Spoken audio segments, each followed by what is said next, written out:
मेरा नाम अरुण है। मेरी उम्र 26 साल है और मैं रांची का रहने वाला हूँ। आज मैं आप सभी को अपनी ज़िंदगी से जुड़ी हुई कहानी बताने जा रहा हूँ। उम्मीद करता हूँ आप सभी से पूरा सुनेंगे। तो चलिए कहानी शुरू करते हैं। मेरे मम्मी पापा ने मेरी शादी एक मोटी लड़की से करवा दी। वह लड़की बहुत ही मोटी थी। उसका वजन लगभग 120 किलो था और मेरा वजन 60 किलो, मेरे से डबल थी वह। मैं यह शादी नहीं कर रहा था, लेकिन मम्मी पापा के जोर देने पर मैंने कर लिया, क्योंकि मेरे मम्मी पापा को दहेज भी खूब दबा के मिल रहा था। मैं पहले से ही एक लड़की से प्यार करता था। यह बात मैंने अपने मम्मी पापा को बताया था कि मैं इस मोटी लड़की से शादी नहीं करूँगा, मैं किसी और से प्यार करता हूँ। लेकिन मेरे मम्मी पापा ने कहा तुझे यह शादी करनी पड़ेगी, इतना दहेज हमें किसी से नहीं मिलेगा जितना अभी मिल रहा है, तुझे शादी करनी पड़ेगी। बाद में उसको तलाक दे देना तू, लेकिन तुझे यह शादी करनी पड़ेगी। फिर बाद में उस लड़की से शादी कर लेना जिससे तू प्यार करता है। फिर मैंने हामी भर दी। हमारी जब शादी हो रही थी तो मेरी बीवी बहुत गोल मटोल दिख रही थी,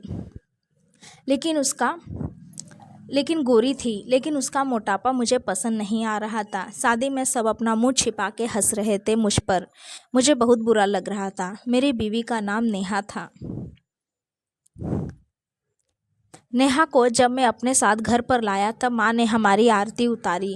फिर हम अंदर आ गए। हमारा कमरा फूलों से सजा था और वो बेड पर बैठी थी मेरा इंतज़ार करते हुए। मैं अंदर आया और अपना बिस्तर उठाकर बाहर चला गया। उसने मुझे रोकने के बाद कहा, आप बाहर क्यों जा रहे हैं? मैंने कहा, एक भूचाल के साथ मुझे नींद नहीं आएगी। फिर मैं बाहर चला गया सोने। सुबह जब हुई तो नेहा चाय लेकर मेरे पास आई थी। नेहा का वजन इतना होने के बावजूद भी वह घर का काम कर लेती थी। मैंने उसे तंग करने की बहुत कोशिश की, लेकिन वह अपने अच्छे बर्ताव की वजह से मेरे दिल में जगह बना रही थी।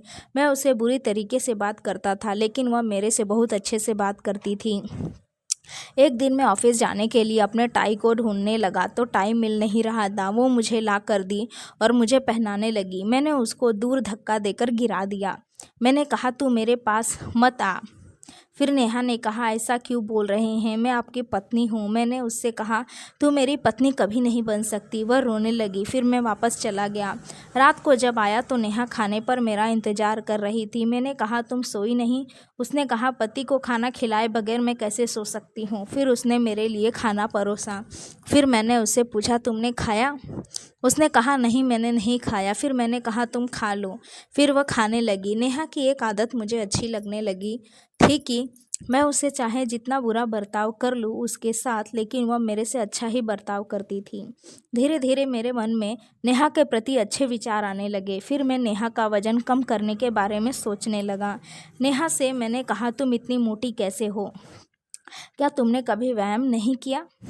नेहा ने कहा, मुझे नहीं, मुझसे नहीं होता। मैंने कहा, तुमको वह भी मैं करवाऊंगा। तब मैं उसे रोज़ व्यायाम करवाता, रोज़ ट्रेनिंग देता, रोज़ नेहा को भगाते, रोज़ सुबह सुबह जॉगिंग पर ले जाता। वह जाती मेरे साथ धीरे धीरे। नेहा अपना वज़न कम करने लगी थी। उसका वज़न 120 किलो से घटकर 90 किलो पर आ गया था। मुझे अच्छा लग रहा था कि वज़न कम हो रहा है। नेहा की मेहनत रंग ला रही थी। बीतते वक्त के साथ साथ नेहा का वज़न भी घटते जा रहा था। 3 महीने के बाद नेहा का वज़न 65 किलो हो गया। नेहा अब पहले से बहुत ज़्यादा सुंदर दिखने लगी थी।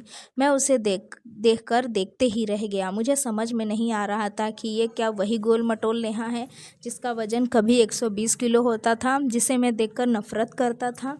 फिर मैंने सोचा, अब मेरे पर कोई नहीं हंसेगा। फिर मैं नेहा के साथ बाहर घूमने लगा। लोग कहते, कितनी अच्छी वाइफ मिली है तुमको। मैं यह सुनते ही स्वर्ग में चला जाता। ऐसा लगता कि बहुत सुंदर परिवार मिला है, बहुत अच्छी बीवी मिली है मुझे। लेकिन एक दिन हम कहीं घूमने जा रहे थे, तब रास्ते में मुझे मेरी गर्लफ्रेंड चारू मिली। उसने कहा, आप तो मुझे भूल ही गए, कभी फ़ोन नहीं लगा रहे हो, क्या बात है? मैंने कहा, चारू, मैं अपनी ज़िंदगी में आगे बढ़ गया हूँ और मैं अपनी ज़िंदगी में बहुत खुश हूँ। हमारा प्यार ज़्यादा दिनों का नहीं था चारू। अगर हमारा प्यार गहरा होता तो तुम मुझे इस गोल मटोल नेहा से कभी प्यार नहीं होता। हमारा प्यार हार गया चारू। अब मैं नेहा से प्यार करता हूँ और मैं तुमसे कहना चाहता हूँ कि तुम हमारी ज़िंदगी में दखल कभी ना देना। तुम हमारी ज़िंदगी से दूर चली जाओ और अपनी ज़िंदगी में आगे बढ़ो। दोस्तों, उम्मीद करती हूँ आपको हमारी कहानी पसंद आई होगी। कहानी पसंद आई है तो वीडियो को लाइक करें, अपने दोस्तों के साथ शेयर करें, मेरे चैनल को सब्सक्राइब करें, नोटिफिकेशन बेल को ज़रूर दबाएं ताकि आने वाली वीडियो की अपडेट सबसे पहले आपको मिले। Thanks for watching video.